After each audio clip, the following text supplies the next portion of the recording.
தமிழகத்தில் தமிழக வெற்றிக் கழகம் ஆட்சி அமைத்த நிலையில் அரசு சார்ந்த அலுவலகம் மற்றும் பள்ளிகளில் முதலமைச்சர் ஜோசப் விஜய் அவர்களின் புகைப்படம் வழங்கப்பட்டு வருகின்றது.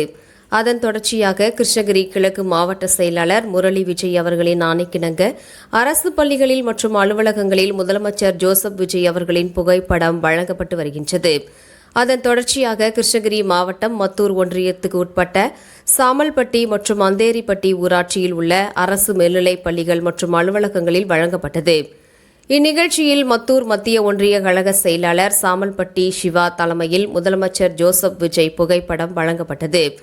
நிகழ்ச்சியில் மத்தூர் மத்திய ஒன்றிய மகளிர் அணி அமைப்பாளர் செண்பகம் மற்றும் மகளிர் அணி பொருளாளர் நிஷா மாலினி, காயத்ரி மற்றும் ஒன்றிய நிர்வாகிகள் இர்ஃபான், மணிவண்ணன், நாராயணன், பூபதி, அசாம் மற்றும் அந்தேரிப்பட்டி நிர்வாகிகள் பெரிய தோகிப்பட்டி கார்த்தி, ஊராட்சி செயலாளர் கோகுல், சதீஷ், பாலாஜி மற்றும் கழக நிர்வாகிகள், தொண்டர்கள் என அனைவரும் கலந்து கொண்டனர்.